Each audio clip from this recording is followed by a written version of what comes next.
Ora capisco, ora capisco, ora capisco. Capisco perché addirittura in alcune partite Gasperini abbia scelto di mettere Dybala lì davanti, falso 9, dite un po' quello che vi pare. Adesso ho capito, adesso ho capito. Perché in questo momento la Roma non ha un centro, non ce l'ha. Non ne ha uno, non ne ha uno. Possiamo fare qualsiasi discorso in merito, possiamo dire tutto quello che ci pare, anche sulle scelte iniziali, anche quelle stasera, ancora una volta, forse si poteva fare meglio. Tutto quello che voleva, è tutto discutibile.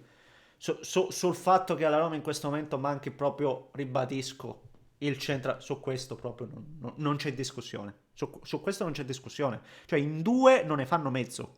In due non ne... Lo dico col cuore che lacera. Lo dico col cuore perché io di Ferguson, ragazzi, ho enorme stima, ma oggi mi fa più paura Ferguson che Dobby, perché non è neanche un caso che Ferguson giochi ancora meno, perché poi quando entra, ragazzi, è come se non fosse entrato per l'appunto. Quindi questo è proprio l'argomento principe e il primo problema da risolvere per la Roma. E non lo so adesso se è questione mentale, fisica, se entrambe le cose, forse sì, perché ribadisco, sembrano quasi due giocatori che non sono presentabili per la categoria.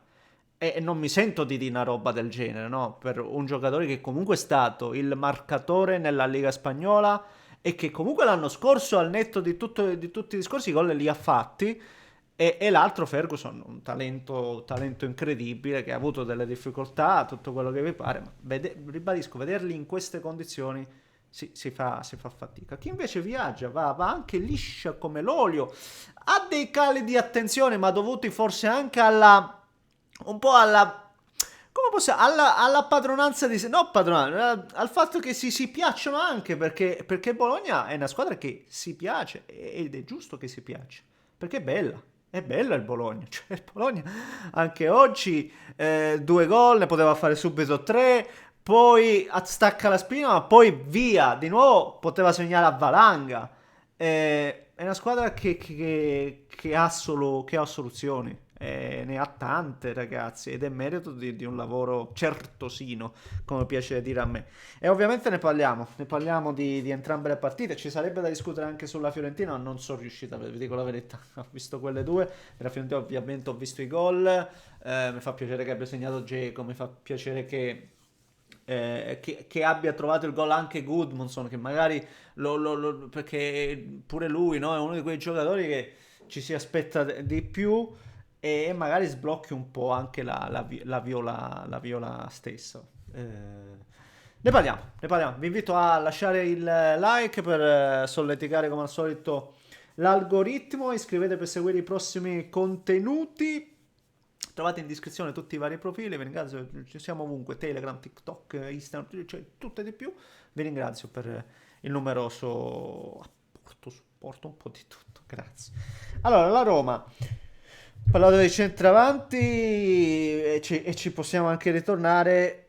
Poi di certo non riesce mai, voi anche, non lo so se è fortuna, sfortuna o appunto anche per delle rotazioni anche doverose, visto che la stessa Roma gioca ogni 3 giorni, per cui devi un po' coinvolgere tutti e ci sta.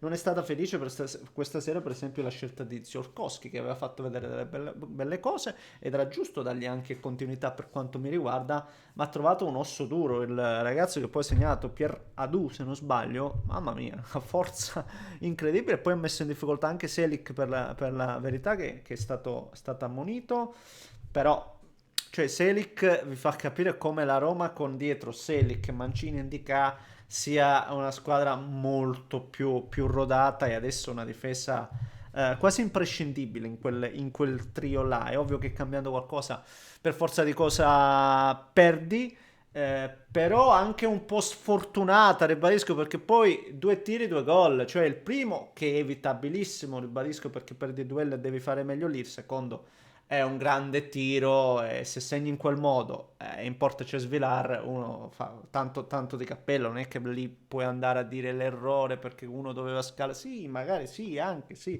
ovvio, quando c'è un gol c'è sempre un errore, ma lì che fa un tiro incredibile, va dentro, pazienza. E il problema è che la Roma di tiri ne ha fatti tanti, ma è poco efficace sotto porta, e anche oggi, poi nel finale l'occasione arriva o dal calcio piazzato con Dica centrale, o, o il gol che nasce da rigore, però il rigore lo devi trasformare, bene o male che c'è Dybala, in tal senso che non è poca cosa. Eh, la Roma, secondo me, adesso inizia ad averle le soluzioni per quanto riguarda la tre quarti. Anche Bailey, a me è piaciuto ancora una volta Bailey per quanto mi riguarda. Si vede che ancora può e deve migliorare, può crescere anche di condizioni stesse, però è un giocatore che comunque ha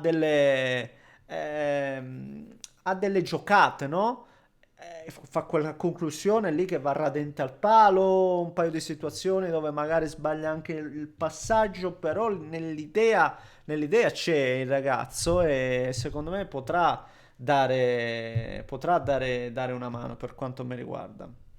Ha funzionato la scelta poi di El Shaarawy, che dopo mezz'ora entra appunto per Zolkowski. Qualcuno dice, ma non doveva toglierlo perché così lo bruci. Magari in passato l'avrei pensato così, oggi non più, perché il Gasperini deve vedere il bene della Roma e quella mossa ha funzionato, mettere Shaarawy, assolutamente. Poi lo bruci se poi non gli dai più occasioni, ma se poi gliele dai e Gasperini gliele darà, voglio dire, scusate, non è un problema per quanto mi riguarda.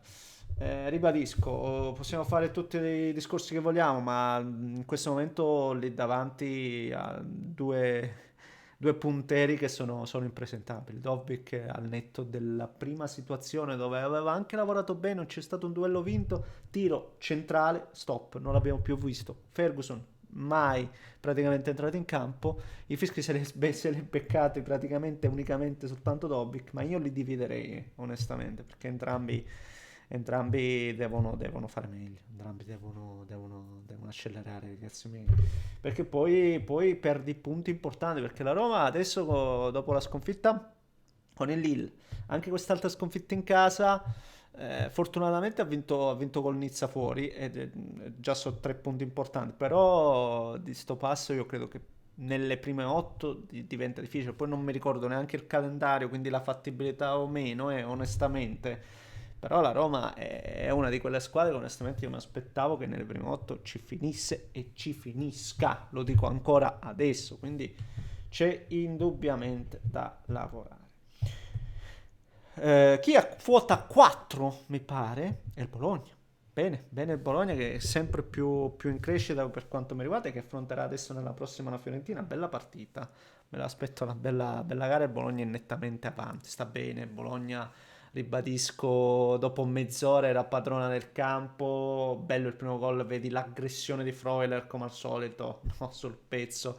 E poi bravo anche Dallinga oggi, bisogna dirlo, mi è piaciuto Dallinga nell'assist per Odegaard, nel gol nel secondo tempo, si libera dell'avversario, cioè, va sul destro, poi si fa murare dal portiere, però ha fatto tante buone cose, ne avrebbe credo segnato anche un altro di gol se Orsolini, anziché essere egoista, no? Anziché avesse deciso di saltare l'avversario anziché appoggiarla comoda Dallinga e andare alla conclusione, lì il Bologna si portava sul 3-0, giochi chiusi. Devi stare attento perché poi vedi il rischio di esagerare, di strafare cosa. Una partita dove praticamente FCSB, no? Stava Bucarest, no, credo. Ormai nemmeno i nomi delle squadre mi ricordo. Eh, Partita che sembrava praticamente chiusa e invece poi vedi le difficoltà, arriva quell'occasione se non sbaglio da calcio d'angolo, colpo di testa e doppia occasione con Skorupski, un altro paio di situazioni pericolose e lì e poi prendi anche il gol del 2-1, quindi ti si può complicare una partita dove eri completamente in dominio e in controllo della gara stessa, per cui ammazzare calcisticamente parlando l'avversario, perché poi vedi sul 2-1 quante volte di nuovo, no, riattivando la testa ha avuto le occasioni del 3, anche un'altra volta Orsolini che lì per il giocatore che con le qualità che ha che ha non deve andare a chiudere col piede forte il sinistro, deve appoggiarla col destro. E lo so che non è il suo piede, ma devi farlo un giocatore del suo livello per quanto mi riguarda. E fa lo stesso poi D'Orsolini, occasione, ribadisco, ne ha avute di nuovo il Bologna, ma magari non trovando il gol, che sai, la situazione è vai a pareggiare una partita dove sei stato nettamente superiore all'avversario, comunque fuori casa, e quando no, sei all'estero in questi stadi non è mai una passeggiata di salute, quindi c'è da essere concreti, però ribadisco ancora una volta, questo è andare no, a voler in qualche modo essere non duri, ma a guardare solo un aspetto che può essere considerato non positivo, ma di cose positive invece ce ne sono tantissime. E, buona guarigione a Vincenzo Italiano, che tra l'altro per problemi suoi malanni che ha avuto, no, non mi fate dire delle robe che magari non ricordo bene. Spero che si riprenda al più presto, gli auguriamo buona guarigione. Ecco, sicuramente una pillola della salute gliel'ha offerta stasera la sua squadra. E bene così. Bologna mi piace, mi diverte. Sì, sì, sì, sì, sì. Sì, sì, sì, sì, sì, sì. Va bene, signori, fatemi sapere cosa pensate voi, commentate la casa, se volete iscrivetevi al canale, un grande abbraccio.